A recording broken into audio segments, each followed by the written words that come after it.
Aprendizagem significativa. Embora esse termo esteja sendo bastante utilizado ultimamente, ele não é nada novo não, viu? Esse termo foi utilizado por Ausubel em 1963. Pois é, Ausubel já chamava de a teoria da aprendizagem significativa. E ele dizia que esse conhecimento prévio, que já existia um conhecimento prévio na pessoa, e que esse conhecimento prévio era super relevante no cognitivo de quem estava aprendendo. Então, nós podemos entender que existe o conhecimento específico no indivíduo, no qual dá sentido, dá total sentido no que ele vai aprender, nesse novo conhecimento que ele está recebendo. Moreira diz algo super interessante. Ele diz que é importante reiterar que a aprendizagem significativa se caracteriza pela interação entre o conhecimento prévio e o conhecimento novo. E que essa interação não é literal, não é arbitrária. Nesse processo, os novos conhecimentos adquirem significado para o sujeito e os conhecimentos prévios adquirem novos significados ou uma maior estabilidade cognitiva. É importante destacar que esse conhecimento, esse conhecimento na necessidade formal, ele precisa garantir a aprendizagem do aluno. Mas para isso, faz-se necessário estratégias. O professor precisa criar estratégias para alcançar esse potencial, o potencial que o aluno já possui, né? Então, a aprendizagem significativa vai ocorrer quando? Vai ocorrer quando a nova ideia, se relaciona com os conhecimentos prévios do nosso aluno, numa situação que seja relevante para esse aluno. E essa situação relevante é proposta pelo professor. O estudante vai ampliar, vai atualizar aquelas informações anteriores e vai atribuir um novo significado a esse conhecimento. As condições para que ocorra a aprendizagem significativa são a adoção de materiais e estratégias potencialmente criativas por parte do docente e a predisposição para aprender por parte do estudante. Então, além de haver o esforço do professor, tem que haver a vontade do aluno. Os conhecimentos prévios e as atribuições de sentido dependem da interação social, tá? Então, não é apenas a parte biológica que deve ser levada em consideração, a social também. Nesse sentido, um tema é relevante para o estudante quando a sua abordagem não é esvaziada de significado social. Olha que interessante. Precisa haver um significado social, mas as suas características socioculturais reais são mantidas.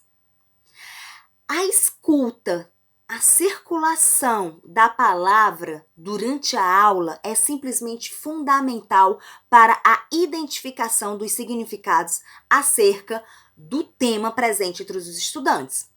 O que eu quero dizer com isso? Eu quero dizer que o professor precisa escutar o seu aluno. Ele precisa conhecer o seu aluno para saber exatamente como relacionar o conhecimento novo com os conhecimentos prévios do seu aluno. Precisa conhecer um pouco do social do seu aluno, porque precisa do contexto social, para que possa inserir esse conhecimento novo. Uma abordagem lúdica, ainda que desejável, ainda que interessante e ainda que estimulante, ela não vai garantir uma aprendizagem significativa. E sabe por quê? Porque é preciso promover uma reflexão, uma negociação de significado. Então não basta a aula ser bacana, ser lúdica, ela precisa dar significado a esse aluno. Embora os estudos de Ausubel sejam centrados na dimensão cognitiva, Na atualidade, as outras dimensões humanas são consideradas tão relevantes para a aprendizagem quanto a cognitiva. Interessante, não é isso? Pois é. E aí, gente, que conhecimentos relevantes poderiam ser esses, né? Ausubel considerou alguns pontos, certo? De acordo com ele, né, como a gente já disse, o conhecimento prévio não garante a aprendizagem se não estiver enquadrado no senso comum, tá? Então, não adianta também só o aluno ter um conhecimento prévio. Tem que haver um senso comum, tem que haver uma relação entre o conhecimento prévio e o conhecimento novo. Senão, não vai conseguir gerir um conhecimento, né? Um meio termo. Então, para o Zubel, né, ele alicerça a estrutura cognitiva. E para isso, ele designou duas condições para que a ocorrência da aprendizagem significativa aconteça. Quais são? Primeiro, o material da aprendizagem deve ser potencialmente significativo, deve ser apropriado para o diálogo de maneira adequada e relevante com o conhecimento prévio do aprendiz. Então, como eu disse, não adianta ser só o lúdico, é preciso haver a troca de informação, a interação. Então, a Ausubel já deixa bem claro que tem que haver o diálogo de uma maneira adequada, de uma maneira relevante, de uma maneira lógica. E ele diz também que o aprendiz deve ter a predisposição para aprender. Ele tem que relacionar, tá certo? Ele tem que ter uma relação com esse novo conhecimento e esse novo conhecimento tem que oferecer sentido para ele. Então, como eu também já disse, tem que haver o interesse das duas partes, tá? Então, esses dois pontos estão totalmente interligados,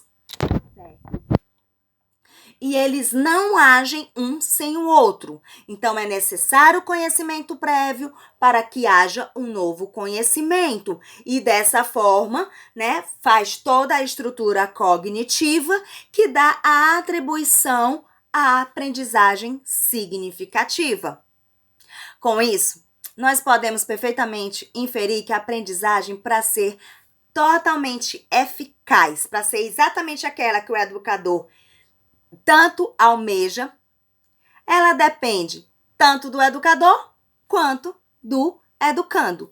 Os dois precisam ser parceiros nessas jornadas. Os dois precisam ser cúmplices. Os dois precisam ter consonância nos seus interesses.